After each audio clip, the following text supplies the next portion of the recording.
determinadas classes gramaticais dentro dos textos, o efeito de sentido que essas palavras provocam dentro dos textos. Então, por exemplo, na prova objetiva do Enem, eles podem, né, porventura, cobrar algo desse tipo, não perguntando classificação de palavras, mas você já tem que saber que compreender a classificação daquela palavra para que você compreenda o sentido dela dentro do texto. Então, essa questão traz um trecho da obra Capitães da Areia, do Jorge Amado, certo? Que é uma obra maravilhosa, eu acho que eu já até falei dela para vocês, quando eu estava falando sobre o gênero textual romance, né? E aí, nós temos esse trecho aqui que diz o seguinte: Padre José Pedro sabia que o reformatório era assim, falava contra meterem os meninos lá, mas que podia um pobre padre sem paróquia contra todos, porque todos odeiam os meninos pobres, pensa Pedro Bala, que é o personagem principal da história. Então, aqui, o foco da questão são duas palavrinhas, que aqui estão trocadas de posição, né? Que são as palavras, que é a palavra, aliás, duas palavras não, uma palavra, que é a palavra pobre, certo? Então, o que a gente vai ter que entender aqui inicialmente? Qual é a classificação gramatical dessa palavra, né? Dependendo da função que ela esteja exercendo aí nesse trecho. Nós vamos ter que entender o que também? Que nesse texto, essa palavra aparece em ordem, digamos assim, trocada em relação ao substantivo. Então, por exemplo, na primeira ocorrência, a gente tem a expressão pobre padre, tá? Na segunda ocorrência, a gente tem meninos pobres. O que vai acontecer aí, gente? A palavra pobre, ela vai estar em posições, né, diferentes nas duas situações. Na primeira, essa palavra vai estar antes do substantivo e, no segundo caso, ela vai estar depois do substantivo. A minha pergunta é, isso vai provocar efeito mudança no sentido dessa palavra ou não? E qual é a resposta correta aí? O que vocês marcaram? Vamos lá, respondam aí. Pode ser no chat. Vai causar mudança e a resposta é: o posicionamento do adjetivo pobre em relação aos substantivos ao qual se refere não implica mudança em relação... Ah, errei, professora. Não, mas deu para entender o que você falou aí. Então, a resposta correta, no caso, estão me dizendo aqui no chat, letra D, né? Nesse caso, nesse trecho, o adjetivo pobre é empregado duas vezes com sentidos diferentes nas duas ocorrências. Exatamente, correta a letra D. Professora, por que não é a letra C? Porque, no caso, a palavra pobre não é substantiva, ela não é nome. Nesse caso aqui, ela não está... Gente, deixa eu colocar a tomada aqui, porque parece que o computador está querendo descarregar. Só um instante. Eita. Na hora que não descarregue logo. Oi, vocês estão me ouvindo? Sim. Pronto, então deixa eu voltar aqui. Então, a resposta correta é a letra D. Professora, por que não é a C? Porque, nesse caso, a letra C, a única diferença para D é que ela diz que pobre é substantivo. E não, aqui a palavra pobre, ela não está nomeando, e sim ela está caracterizando. Ela caracteriza o padre e depois ela caracteriza os meninos, certo? Quando ele diz assim, mas que podia um pobre padre. Quando ele diz pobre padre, esse pobre está em qual sentido? Tá no sentido de quê? Pobre padre. Coitado. De coitado, né? De coitado. Exatamente. E quando ele diz meninos pobres, são meninos coitados ou não? Classe social. Aí já vai para um lado mais financeiro. Aí já vai para o lado financeiro, né? No caso, meninos pobres, meninos sem condições financeiras, né? Em condições desfavoráveis financeiramente, é exatamente isso. Então, nas duas situações, e percebam que isso se dá pela mudança de posição do adjetivo em relação ao substantivo. Então, às vezes, essa troca de posição gera também uma troca de sentido, uma mudança de sentido, tá? Se eu digo assim, homem grande, grande homem. Então, percebam que a posição das palavras aí vai gerar uma troca de sentido, certo? Então, o que vai ser cobrado de vocês é exatamente isso, é a compreensão dos efeitos de sentido que as palavras vão ter dentro dos textos, tá? Então, a gente vai depois responder também algumas outras questões do Enem, tá? Depois eu vou selecionar também umas questões do Enem e a gente vai ver como é que o Enem cobra isso. Na verdade, a gente já até respondeu algumas, né? Mas vamos selecionar outras, tá? Questão de número 2 é mais ou menos o mesmo estilo. Gente, deixa eu só ver se eu corrijo aqui.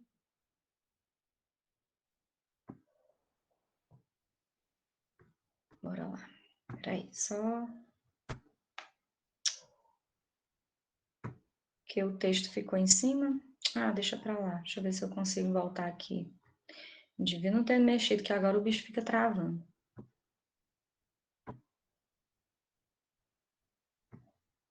Tem que mandar o computador pro Roberto ajeitar, porque tá só travando.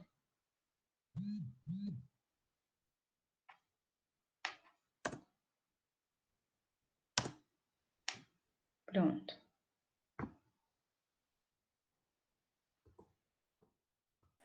Pronto, vamos lá. Questão muito boa, um texto muito bom para a gente compreender agora outra classe gramatical, outras classes gramaticais, na verdade, que são as classes dos numerais e dos artigos, mais especificamente, artigo indefinido, ok? Então, a gente tem esse breve texto humorístico, é uma espécie de uma piadinha, de uma anedota, certo? Cujo título é Segurança. E aí ele diz assim, assaltante, como é que o assaltante diz? Se disser uma palavra, morre. E o assaltado, o que que diz? Mas eu nem sei qual é a palavra. Eu queria que vocês me explicassem aí. O efeito de humor, entre aspas, né? Provocado nesse texto. Qual é a palavra que gera esse efeito, né, pretendido, assim, dentro desse texto? Quem é que liga aí o microfone e me explica, por favor? Uma A palavra relacionada a número. Exatamente. Então, já colocando aqui. Gente, ficou essas partes marcadas aí em azul e sublinhado. Eu tentei tirar e não consegui, enfim, não tem problema, não vai interferir na resposta, tá? Então, gente, olha só. A questão aqui, o X dessa questão, é saber o quê? Além da classificação gramatical da palavra uma nas duas ocorrências, é saber também qual é o efeito de sentido produzido pelo uso dessas palavras nesse pequeno texto, certo? O uma aí, nesse caso, é artigo, é numeral.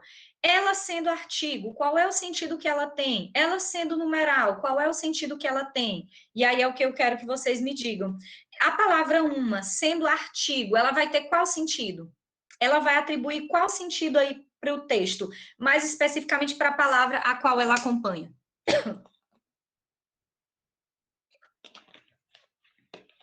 Se referir a algo, mas é de forma indefinida. Indefinida. Lembrem-se sempre, artigos ou define ou indefine. Nesse caso, uma é artigo indefinido, então ele indefine o sentido da palavra a qual acompanha. Então, quando o assaltante diz, se disser uma palavra morre, poderia aqui ser um artigo indefinido, uma palavra qualquer, uma palavra indefinida, ok?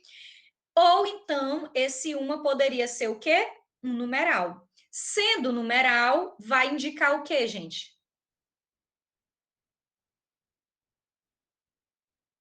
Sendo Quantidade. numeral, quantidade, certo? Quantidade. A questão agora é analisar e ver.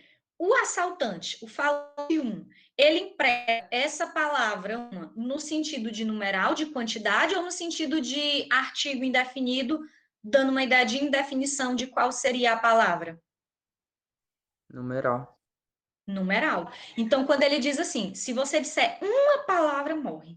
Quando ele diz, se você disser uma palavra, morre, ele quer dizer no sentido de quantidade, ó. Basta você dizer, geralmente a gente até não fala essa expressão, ó, você não pode dar um pio, ou seja, não pode dizer uma palavrinha só. Então, tá no sentido de quantidade. A pergunta é, esse assaltado aqui, tá vivo ou tá morto?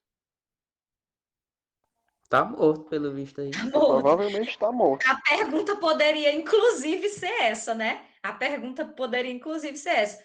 Aí vocês poderiam me dizer, professora, nada a ver essa pergunta, né? O assaltado tá vivo ou tá morto? Sim, tem muito a ver. E isso tem a ver de acordo com o significado das palavras, né? Então, quando o assaltante diz, se disser uma palavra morre, ele quis dizer em sentido de quantidade. Ó, basta você dizer uma palavrinha só e você já, né, poderá morrer.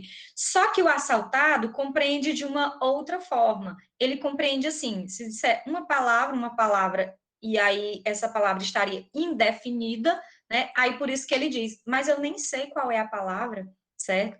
E aí nesse caso ele já morreu, né? O assaltante nem disse qual era a palavra e ele já morreu, porque ele disse muito mais de uma palavra, certo? Então, nesse caso, o assaltante emprega a palavra uma como numeral, mas o segundo a interpreta como artigo. Então, vejam, por conta de uma interpretação errada, por uma análise gramatical errada, né? Ele não foi meu aluno, esse assaltado aqui, então ele morreu, porque se ele tivesse sido meu aluno, ele não teria morrido, certo? E eu espero que vocês aprendam também, para não dar merda por aí, né? Tô brincando, gente, viu? Mas é isso. A questão da compreensão, né, das palavras dentro do texto geram aí muitos efeitos de sentido, tá bom? Então, muito boa essa questão. E a próxima também é muito boa, tá? Nós temos aí essa tirinha do Garfield, que eu adoro, amo tiras e amo o Garfield também. Não é das minhas favoritas, né? A minha favorita é a Mafalda, sem dúvidas, mas também gosto muito do Agar e Elga, né? Gosto das cobras, do Luiz Fernando Veríssimo, e gosto do Garfield também. Enfim, quando a gente vai responder a uma questão como essa, com imagem, com texto, né, verbal, tá? Essa linguagem mista, ou a gente pode chamar também de textos multimodais. O que são os textos multimodais? São textos que misturam, que mesclam as várias linguagens, linguagem verbal com linguagem não verbal, certo? Que trazem imagem e texto verbal. Então, aqui a gente tem esse texto, e quando a gente vai analisar esse tipo de questão, é importantíssimo a gente analisar a parte não verbal também, as imagens, porque elas vão dizer muita coisa. A Leite botou, aprender para não dar uma morrida por aí. Pois é, aprender para não dar uma morrida, né? Enfim, muito legal também quando a gente vai estudando a pontuação, gente, a gente vai ver que o uso da vírgula também o uso inadequado da vírgula vai gerar uma série de problemas e a gente vai ver algo mais ou menos parecido com isso, tá? Mas voltando aqui para a tira, o John, que é o tutor, o dono do Garfield, chega com um pacotinho, mostra para ele e diz o seguinte: comida para gato com pouca gordura. Uma das características do Garfield é o quê, gente? É ele ser o quê? Gordo. Né? É uma das características dele, é ele ser gordo. Vejam aí esse buchinho lindo que ele tem, certo? O Garfield olha para esse prato com essa comida e no último quadrinho ele abre assim os braços como que dissesse, opa. E aí ele pensa, né? E por acaso eu sou um gato com pouca gordura? Então, percebam que a fala do John no primeiro quadrinho gera, né, todo um efeito de sentido que, como a gente pode ver no último quadrinho, não foi compreendido adequadamente pelo Garfield. E isso acontece por quê, gente? Boa demais essa tira, é verdade. Eu amo, gente. Eu gosto muito de tiras, né? De charges, de textos publicitários, inclusive a gente falou, né, de textos publicitários, porque trazem, assim, uma criatividade muito grande, então acho muito interessante, tá? Essa tira, o efeito de humor dela é provocado exatamente pela relação de sentido aí de algumas palavras, certo? Nesse caso aí, o que vai gerar essa confusão toda é a expressão com pouca gordura, tá? Com pouca gordura. O que vocês marcaram aí? Algumas pessoas já responderam. Letra B, Nelson marcou Fagner B, Maria Eduarda B, Carlos Henrique B, Mariana B. Então, a maioria marcou B. E a resposta correta realmente é a letra B. E por que a resposta correta é a letra B? Quando ele diz a expressão comida para gato com pouca gordura, gera uma ambiguidade no texto. E por que que gera essa ambiguidade no texto? O que é uma ambiguidade e qual é a ambiguidade, qual foi a ambiguidade gerada aí? A ambiguidade é quando eu tenho um texto que ele tem duplo sentido, ou seja, duas possibilidades de interpretação, tá? Nesse caso, quais foram as duas possibilidades de interpretação? Me respondam aí.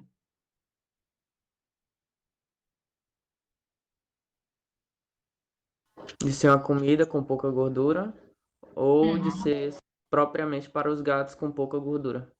Exatamente. Então, esse foi o duplo sentido gerado.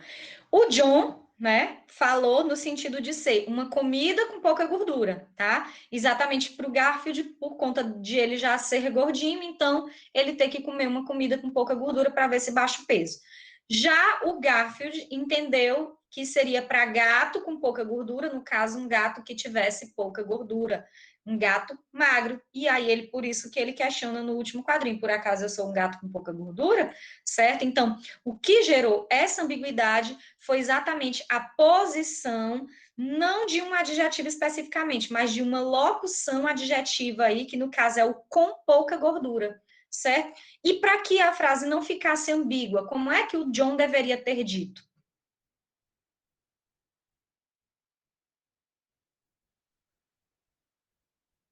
Como é que ele poderia ter dito aí para a frase não ficar ambígua?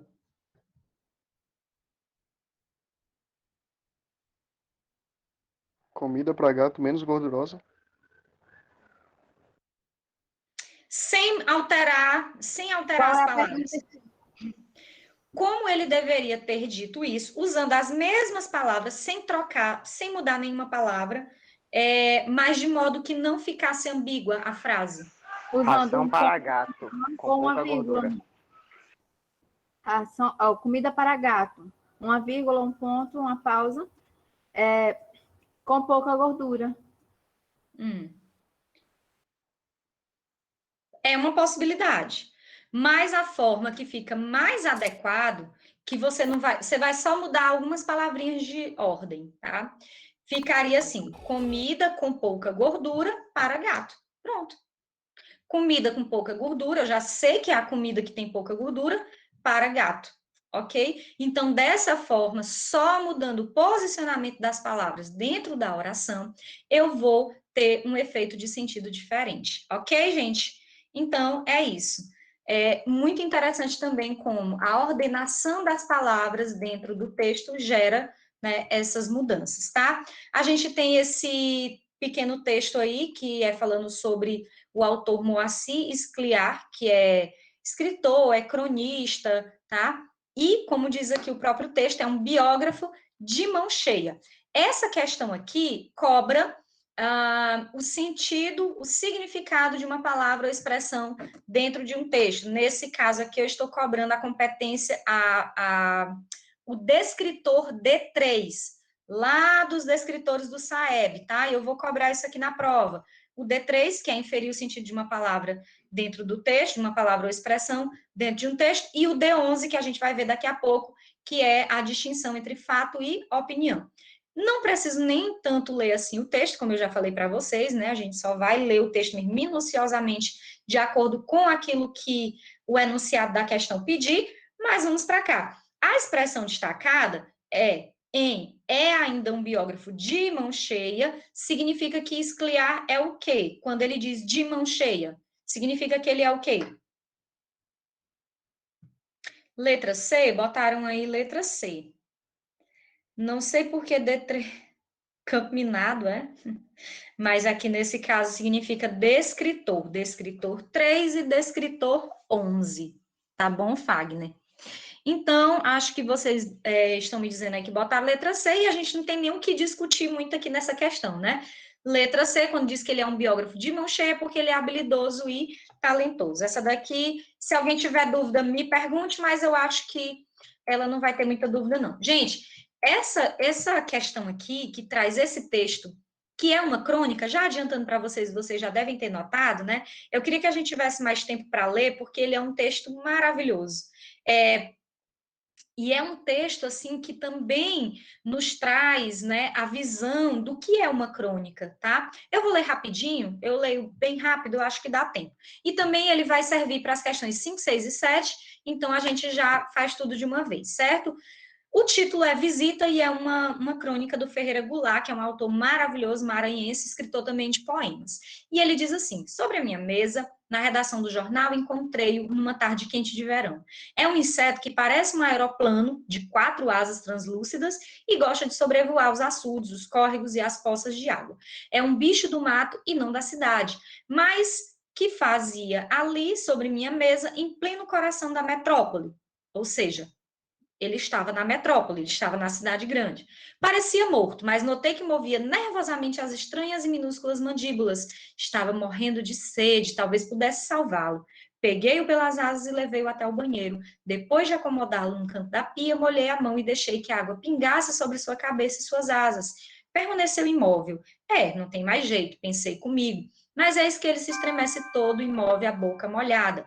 A água tinha escorrido toda, era preciso arranjar um meio de mantê-la ao seu alcance, sem contudo afogá-lo. A outra pia talvez desse mais jeito. Transferi-o para lá, acomodei-o e voltei para a redação. Mas a memória tomara outro rumo. Lá na minha terra, nosso grupo de meninos chamava esse bicho de macaquinho voador, e era diversão nossa caçá-los e amarrá-los com uma linha e deixá-los voar acima de nossa cabeça. Lembrava também do açude na fazenda, onde eles apareciam em formação de esquadrilha e pousavam na água escura. Mas que diabo fazia ali na Avenida Rio Branco esse macaquinho voador? Teria ele voado do Coroatá até aqui só para me encontrar? Seria ele uma estranha mensagem da natureza a este desertor? Coroatá é uma cidadezinha do interior do Maranhão, tá, gente? Então, significa dizer que ele era lá do interior do Maranhão, da cidade de Coroatá, né? E ele relembra aí, no caso, a infância dele, quando ele via esses bichinhos sobrevoando e tal. Voltei ao banheiro e em tempo de evitar que o servente o matasse. Não faça isso com um coitado.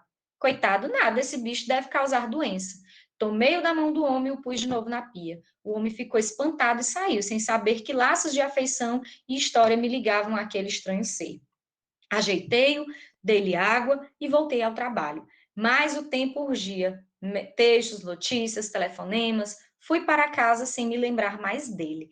Gente, essa crônica aqui, assim como aquela crônica que nós lemos, a última crônica, trazem, né, esse panorama geral do que de fato é uma crônica.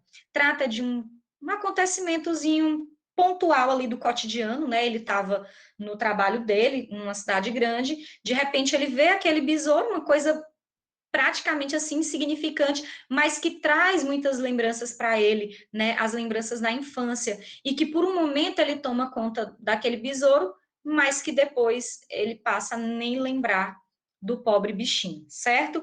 Queria que vocês me dissessem qual é a reflexão que esse texto traz. Que reflexão essa crônica traz? Como a gente sabe, as crônicas, elas relatam fatos do cotidiano e trazem uma reflexão a partir daquele fato narrado. Errou? Mas a gente ainda nem viu qual é a resposta. Mas vamos aqui, ó. Já vou colocando aqui a questão, mas eu quero que vocês me digam qual é a reflexão, gente, que se tem a partir desse texto. Vamos lá.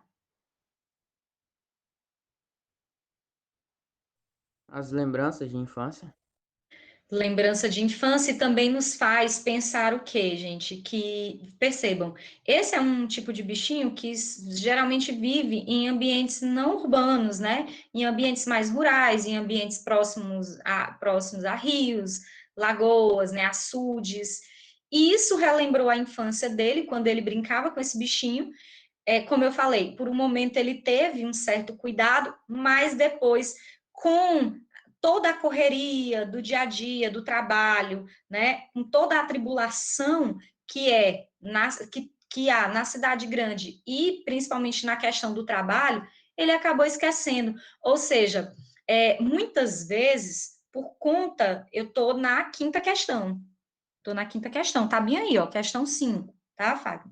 Então, muitas vezes, por conta dessa correria do dia a dia, da cidade grande, a gente não para observar coisas simples da vida, né? A gente passa a não dar tanta importância a essas coisas simples, mas que são muito boas e que nos trazem lembranças muito boas. Então, essa é uma das reflexões trazidas aqui na crônica, tá? Mas o nosso foco aqui é outro, é analisar o descritor 3, que é inferir o significado de uma palavra no texto. E essa palavra urgia, ela tem o mesmo significado de qual dessas expressões aí, gente? Travou, gente? O meu aqui foi, me digam aí. Vocês estão me ouvindo direitinho ou não? Sim. Sim, né? Certo. Botaram aí letra C, letra D, maioria C, né? E a resposta correta realmente é a letra C. Muita gente pode ter confundido com a letra D, era curto, tá? Porém, essa palavra urgir significa ter urgência, ou ser algo muito importante, algo muito necessário, tá? Então, quando ele diz assim, o tempo urgia, o tempo era necessário, o tempo era urgente, o tempo era importante, era imprescindível. Ok?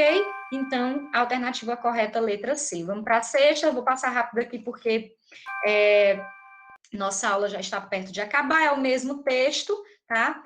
Agora, essa resposta aqui a gente já até, na verdade, comentou, né? O texto lido é uma crônica, é uma notícia ou é um romance? Todo mundo já sabe que é uma crônica, mas por que é uma crônica aqui nessa sexta questão? Qual é a definição aí? A dúvida me faz errar. Geralmente também me faz, viu, Fagner? Mas a gente tem que ter, assim, um pouquinho mais da capacidade de análise, né? E de pôr em dúvida, pôr na balança as questões para a gente poder marcar a resposta correta. Então, aqui, realmente, a letra B é uma crônica por se tratar de um relato literário de acontecimentos do cotidiano, ok? Então, passando aqui para a sétima, mesmo texto, e aqui a gente já vai analisar o D11, que é diferenciar. Professora, não vi a resposta da 6. É a letra B, uma crônica por se tratar de um relato literário de acontecimentos do cotidiano. Gente, como todo mundo já respondeu, assim, né, durante a aula aqui, à tarde eu vou colocar essas questões lá no Classroom, tá bom? Em PDF. Eu coloco lá, vocês dão uma lida novamente, uma estudada, se tiverem alguma dúvida. Então, aqui é o mesmo texto, o trecho em que apresenta uma opinião, ou seja, eu tenho que distinguir o que é fato do que é opinião. Em qual desses trechos aqui nós temos uma opinião do narrador, no caso? Letra E. Muito bem, letra E. Por quê? Porque quando ele diz, sobre a minha mesa, na redação, encontrei numa tarde quente de verão. Sim, ele encontrou sobre a mesa numa tarde quente de verão. Professora, mas quando ele diz uma tarde quente de verão, não é uma opinião dele? Não, gente, porque o calor, nesse caso, é algo mensurável, né? É algo que se mede ali, a temperatura e tudo, então, é fato. Peguei pelas asas e levei até o banheiro. Sim, ele pegou e levou até o banheiro. Ele pode estar mentindo? Pode estar mentindo, mas aqui a gente não sabe se é mentira ou verdade. Então, se ele diz, tadinho. Transferiu para lá, acomodei e voltei para a redação. Sim, ele praticou essa ação. Voltei ao banheiro e tempo de evitar que eu saia. Sim, ele fez isso aí também. Agora, quando ele diz, não faça isso com o coitado, essa palavrinha coitado denota uma certa subjetividade, uma certa opinião. Ora, era coitado para ele, o narrador, mas não era coitado para o servente lá, como ele chama, né, o faxineiro, enfim, não sei, os serviços gerais lá que ia limpar, certo? Então, por conta dessa palavrinha coitado, a gente percebe que tem uma opinião do narrador e ele acha que o bichinho é um coitado. Para finalizarmos, essa questão foi uma questão de Enem, tá? Não lembro se 2019, não da prova normal, mas sim da prova dos PPL, dos privados de liberdade, se eu não estou enganada. E é sobre tipos textuais, que nós estudamos, foi quando eu, né, teve aquela série de músicas para exemplificar. Então, é isso, saber se esse texto predomina nesse trecho aqui uma sequência injuntiva, argumentativa, narrativa, descritiva ou expositiva. Lembrando que aqui ele coloca assim, ó, na organização desse trecho predomina o uso da sequência. Quando ele fala sequência, é a mesma coisa, sequência textual ou tipologia textual, viu? Então, vocês podem até anotar aí, sequência textual é a mesma coisa que tipologia textual, só muda de acordo com o autor que dá esses nomes, certo? Então, eu queria saber, esse texto aqui, ele possui a tipologia predominante injuntiva, argumentativa, narrativa, descritiva ou expositiva? Alguns marcaram A, outros acho que B, mas a maioria marcou E, e o Pablo disse que ficou dúvida entre D e E. Gente, sobre o que fala esse texto? Ele fala sobre o quê? Rapidinho, rapidinho, nosso horário está acabando. Ele fala sobre o quê? Bora lá?